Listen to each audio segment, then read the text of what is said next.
este viernes 5 desde la provincia Espaillat, transmitiendo en vivo desde el Museo Presidente Ramón Cáceres para analizar los factores que han generado la ola de violencia y criminalidad, con la participación de las autoridades gubernamentales, el empresariado, la clase política, los dirigentes comunitarios, las iglesias y la sociedad civil. Julio Martínez Pozo, Eury Cabral, María Elena Núñez, Víctor Gómez Casanova, José La Luz y Melton Pineda. Cambiando la historia de la Radio Nacional por Sol, la más interactiva. Sol 106.5. Buenos días, República Dominicana. El sol de la mañana desde el Museo Presidente Ramón Cáceres en la provincia de Espaillat. Una ola de crímenes que se ha producido en esta provincia motivó que quisiéramos juntarnos aquí con las principales autoridades del país, las principales autoridades de la provincia de Espaillat, y de manera especial también del municipio cabecera, de la ciudad cabecera de Moca, y lamentablemente se añade una nueva tragedia, otro feminicidio, pero triple. Tres mujeres perdieron la vida asesinadas por el compañero de uno de ellas, que asesinó a su esposa de apenas 23 años, a una prima y a una tía, en un acontecimiento que tiene consternada realmente a toda esta sociedad de Moca y que estremece al país. Entonces, aquí estamos para hablar de esos temas, para hablar de otros temas que son importantes para el desarrollo de la provincia de Espaillat. Esperamos la presencia del Procurador General de la República, el doctor Francisco Domínguez Brito, del señor jefe de la Policía Nacional, el mayor general Castro Castillo, del senador José Rafael Vargas, posiblemente del ministro de Educación, el doctor Carlos Amarante Baret, del gobernador, el Consejo de Desarrollo de la provincia de Espaillat y de todas sus autoridades. Y como siempre, dándole seguimiento a todas las informaciones importantes. Buenos días a don Antonio Espaillat, del presidente Radio Cadena Comercial, como siempre presente en todos estos programas tan importantes. Eury Cabral, José La Luz, que está pues ya llegando a este lugar, y los demás miembros del equipo en la medida en que se vayan pues incorporando. Aquí estamos, señores, en el Museo Presidente Ramón Cáceres, en la provincia de Espaillat, en un programa especial del Sol de la Mañana. El presidente Cáceres pues no solo se destacó por ser un presidente que quiso poner orden. La primera iniciativa, el primer gran intento por detener el desorden que había en una sociedad que no conocía la estabilidad, en una sociedad del primer cuarto de siglo, muy bien recreada por el profesor Juan Bosch en su novela La Mañosa. Se escogían gobiernos que duraban una semana, 3 días, un día, poco tiempo, y una sociedad manejada así, con tal grado de inestabilidad, no podía sustentarse. Entonces, con Mon Cáceres hubo el primer gran intento por crear una sociedad estable. Él se había destacado su gran incursión en la política al más alto nivel, se produce con el asesinato del presidente Ulises Serou, que había venido a Moca en una campaña que estaba realizando a nivel nacional para tratar de poner control a la situación económica. La devaluación de la moneda en ese momento del peso, pues era una de las principales problemáticas del país, y entonces el presidente Ulises Serou estaba haciendo unos recorridos en los cuales en las poblaciones visitadas se producían quemas del peso, es decir, el gobierno había decidido recoger los pesos para tratar de darle mucho más valor. Y había estado en previamente en La Vega, entonces desde La Vega viene a Moca y viene pues a la casa del señor Jacobo de Lara, que es donde se produce su ajusticiamiento. Su ajusticiamiento en un complot del que participa Jacobito de Lara, el hijo de don Jacobo de Lara, participa Ramón Cáceres y participa el presidente Horacio Vázquez, que posteriormente sería presidente de la República, Horacio Vázquez.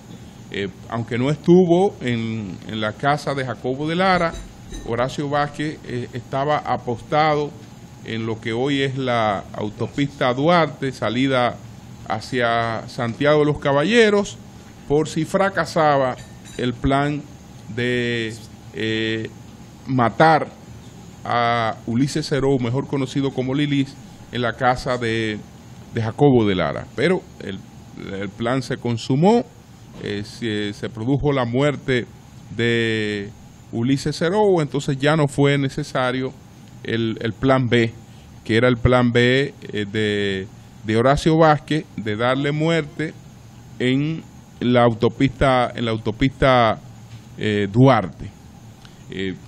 Aquel acontecimiento pues estremeció al país.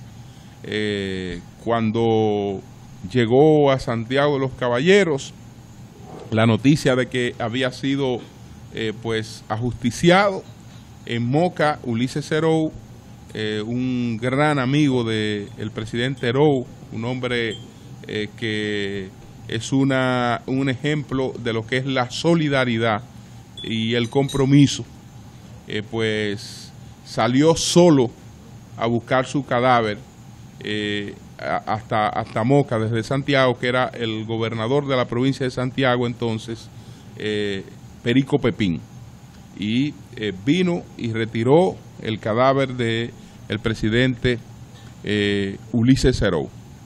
Entonces el presidente Cáceres después va a correr la misma suerte del presidente Serou. Él fue pues también asesinado, esta vez en Santo Domingo, en uno de sus acostumbrados paseos por lo que era Santo Domingo de entonces. Ahí se produjo la muerte del presidente Ramón Cáceres. Nosotros entonces en este viernes 5 de junio, estamos en la víspera de un acontecimiento muy importante.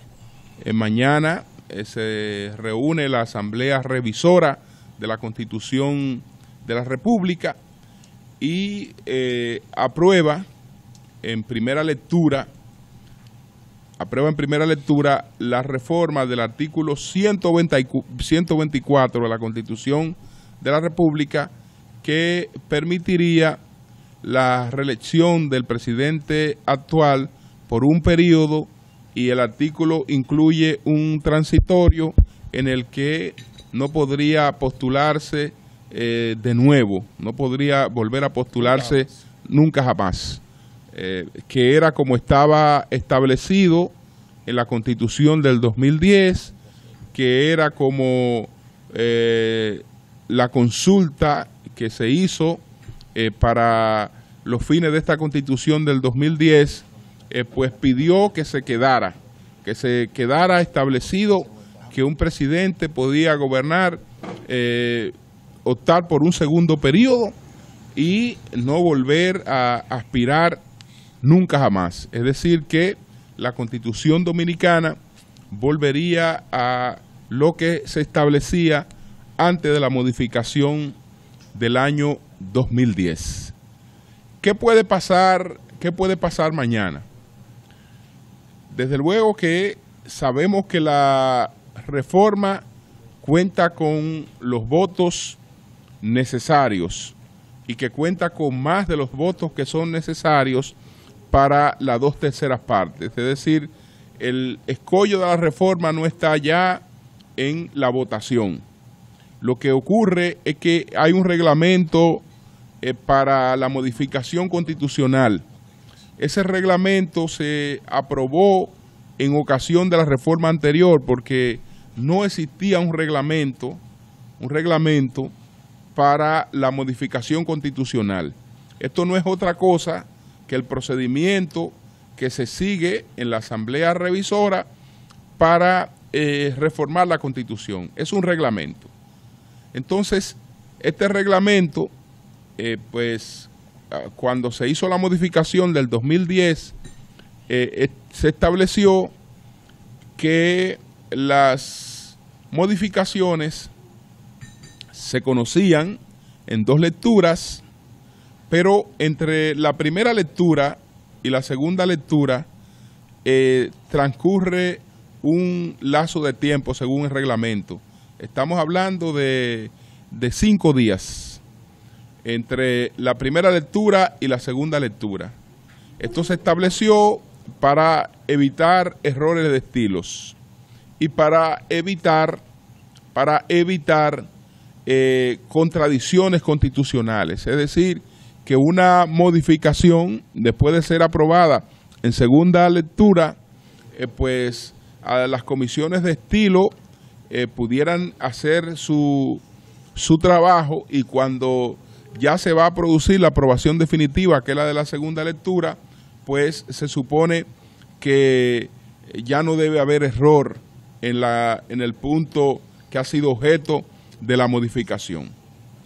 Entonces, si el reglamento se mantiene como está, mañana lo que hará la Asamblea Revisora será aprobar pues la reforma en la primera lectura y convocar 5 días después a una segunda lectura para la aprobación. Pero hay una posibilidad que se ha estado discutiendo para tratar de saltar ese escollo. ¿Cuál es la posibilidad? La Asamblea es soberana.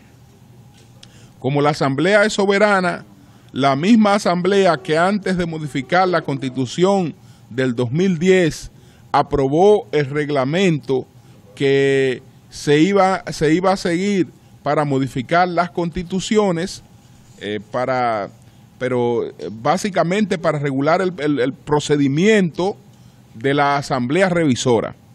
Entonces, la misma Asamblea que estableció ese reglamento podría reunirse previamente y hacer una modificación del reglamento y después entonces proceder con la modificación.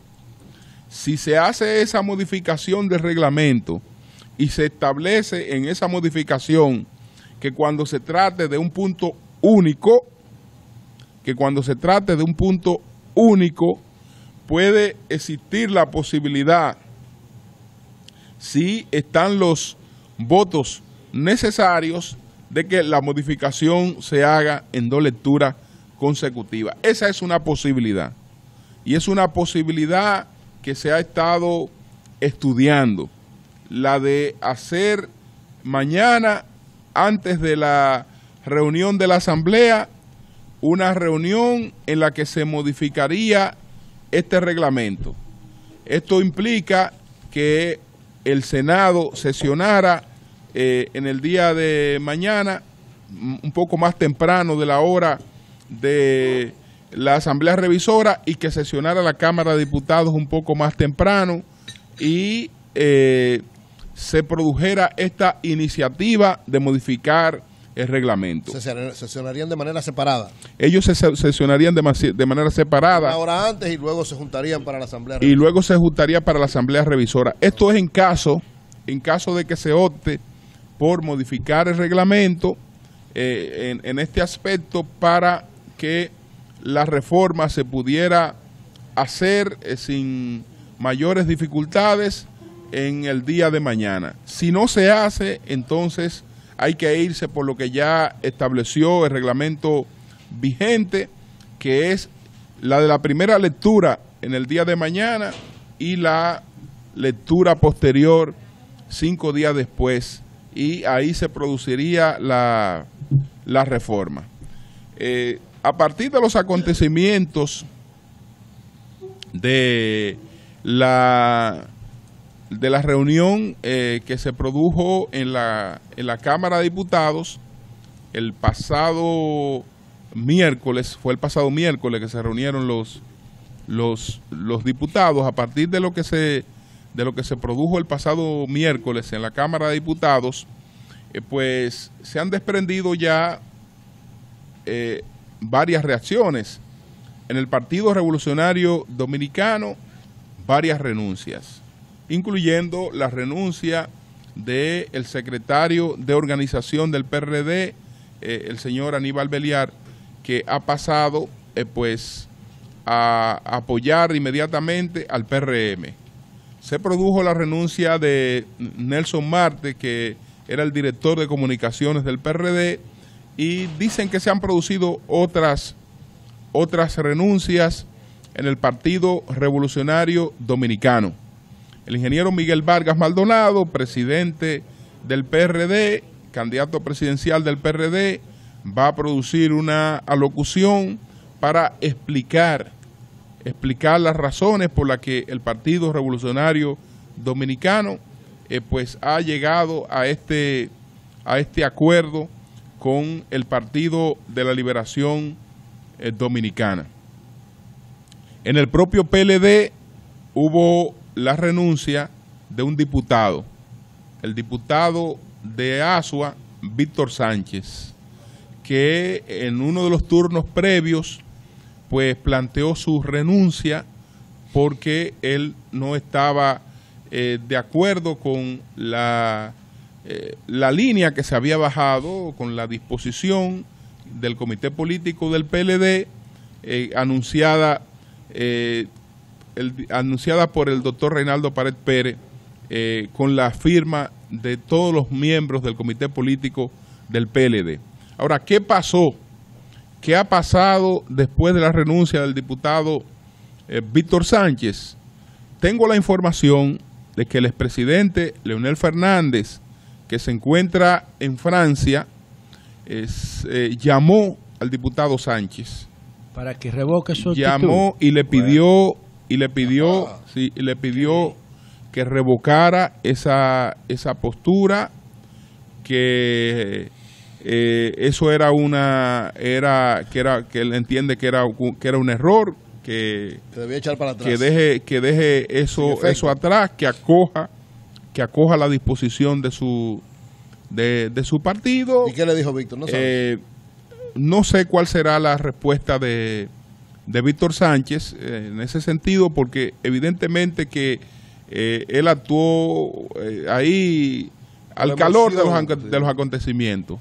Se especulaba, esta es una especulación de que Víctor Sánchez podría presentarse como candidato a senador por el Partido Revolucionario Moderno en la provincia Espaillat. No creo que lo haga. Pero no creo. De la provincia Espaillat, no, de la provincia de Asua. No creo que lo haga, no. Yo tampoco creo, yo tampoco creo que lo haga, y creo que él podría terminar acatando el consejo que le ha dado su líder, el doctor Leonel Fernández, que lo llamó desde Francia y le dijo: Víctor, retire eso,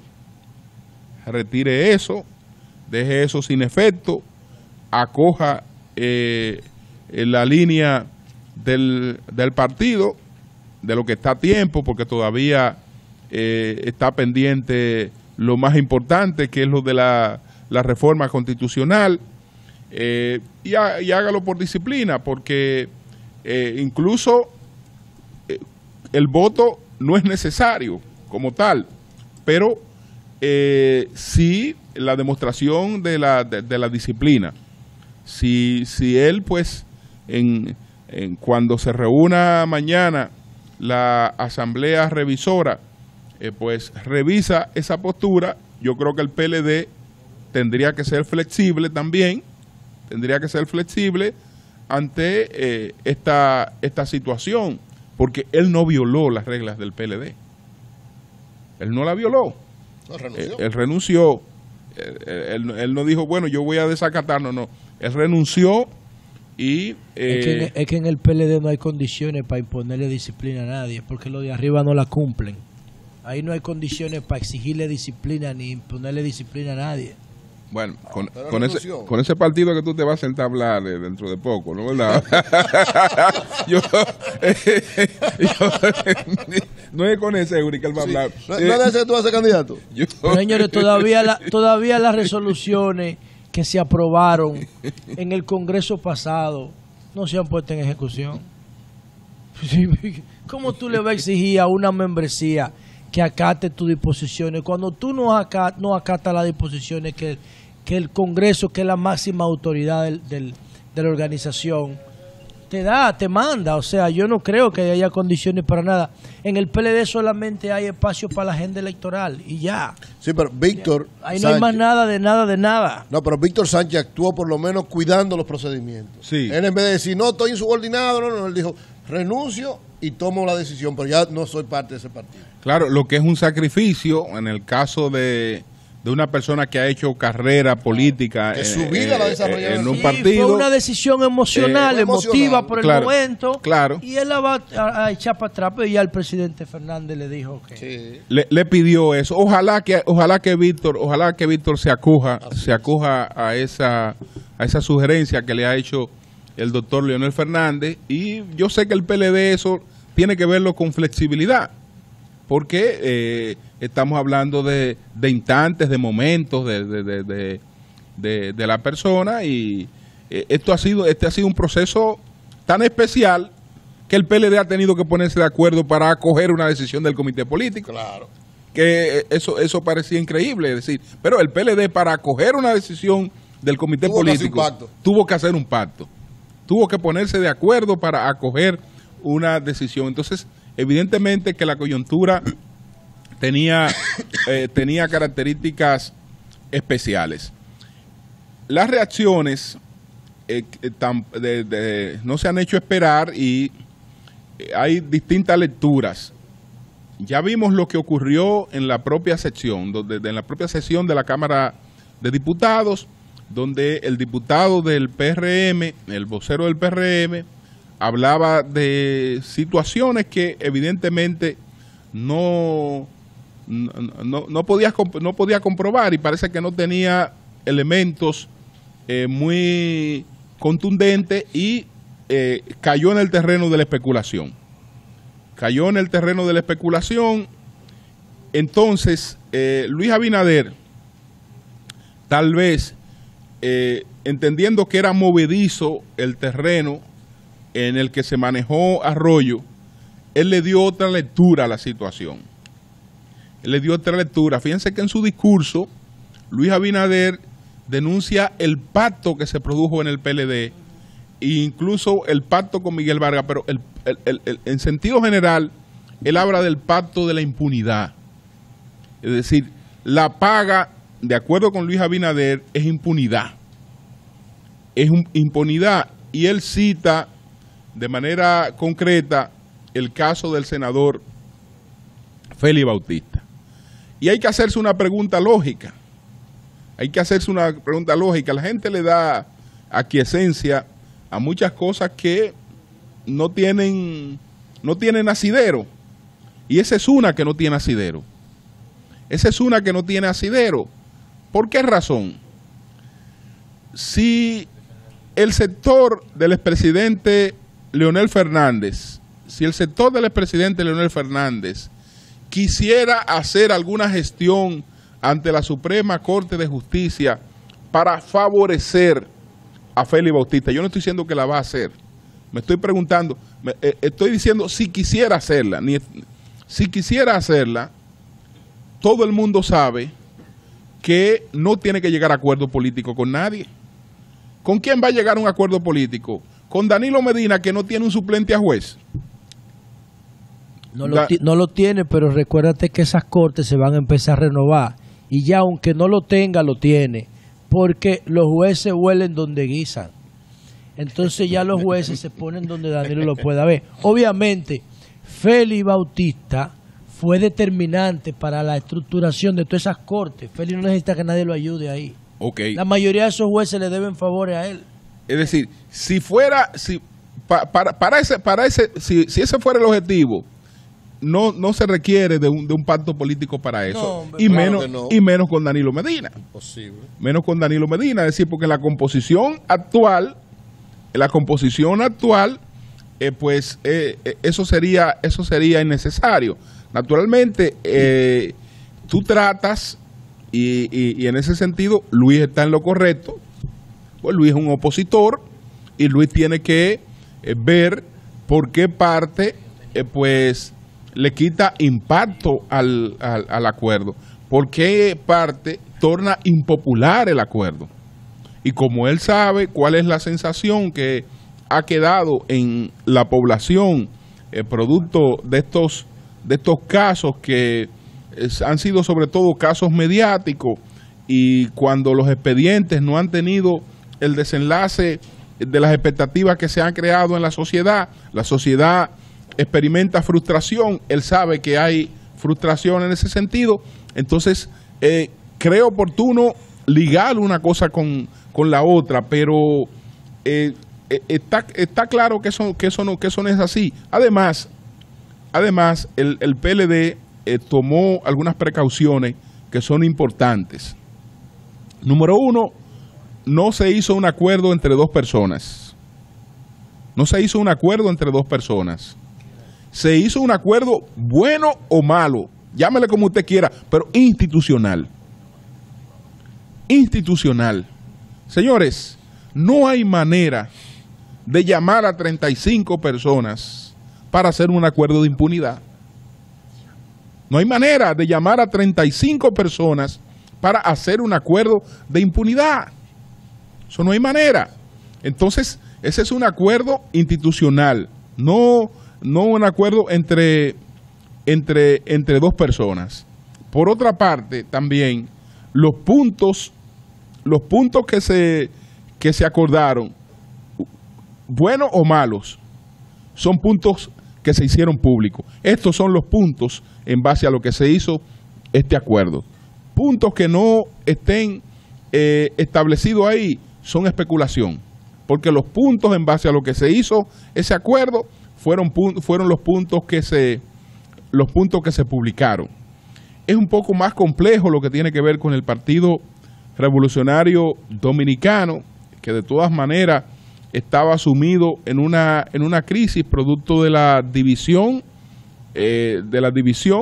y en ambos casos esa división tiene sus efectos, y sobre todo, aunque el ingeniero Miguel Vargas pues se quedó con el dominio institucional, es evidente que el otro sector en el que estaban lo que fueron los últimos candidatos presidenciales de ese partido, en lo que tiene que ver con el nivel de colocación, de posicionamiento, quedaron mejor plantado que el ingeniero Miguel Vargas, aunque él tiene la maquinaria, y el propósito que tenían era el propósito de forzarlo a una negociación, pero una negociación que no era otra cosa que una entrega, disminuirlo para llevarlo a la necesidad de que él tuviera que hacer una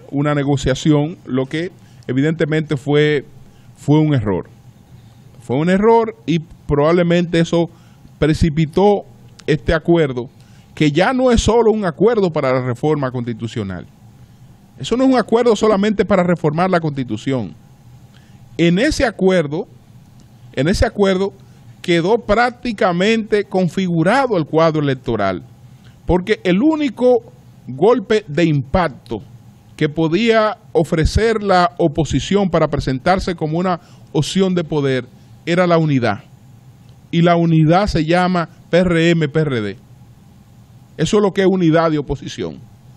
La unidad de oposición es PRM-PRD. Todo lo demás no deja de ser importante, pero no tiene el impacto que habría tenido una alianza PRM-PRD. Al quitar la única iniciativa de impacto que podría tener Luis Abinader, evidentemente que su situación queda más limitada en el mercado electoral. Entonces, hay otras cosas que yo sé que son de discusiones posteriores, porque no sé si previeron en el acuerdo los PLDistas las disposiciones electorales, no sé si previeron que ya hay una serie de iniciativas que un partido no la puede adoptar sin exponerse a la desautorización, que cualquiera que entienda que sus derechos han sido vulnerados, pues puede interponer un recurso, y ese recurso... Lo que pasa es que interponer un recurso, Julio, es enfrentar a la dirección del partido, y ese riesgo tú tienes que ponderarlo con el de ganar cualquier instancia que tú eleves ante el Tribunal Electoral. O sea, tú tienes que decidir, o voy a enfrentar la dirección del partido, o voy a luchar para que me reconozcan un derecho entre comillas, porque en realidad la mayoría de la gente que siente que tiene un derecho electoral adquirido porque se puso a hacer campaña de tiempo, lo hizo a cuenta propia, porque en realidad el Partido de la Liberación Dominicana no definió un calendario electoral. Lo que pasa es que con el desorden que hay en este país, la gente siempre está en campaña. Así es. Invierte muchísimo dinero. En el 90% de los casos ese dinero no es de ellos, nada, ese dinero es público también.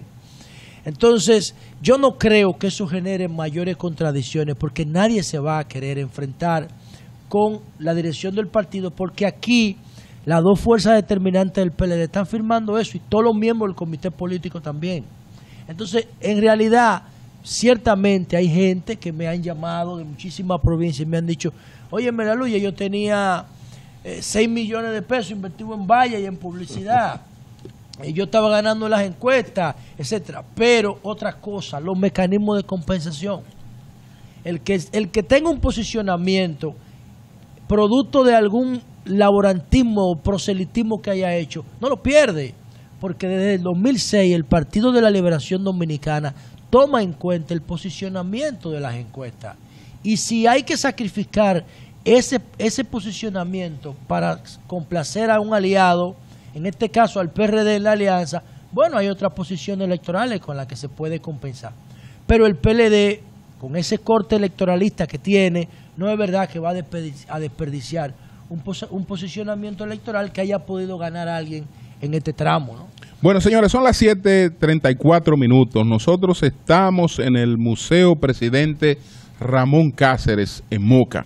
Desde aquí, en un programa especial donde estaremos con las principales autoridades de la provincia de Espaillá, con su senador, donde tendremos la comparecencia del Procurador General de la República, del jefe de la policía, del Consejo de Desarrollo de la provincia Espaillat. Vamos a saludar al licenciado Gabriel Guzmán, que es el director ejecutivo de el Consejo del PDP, del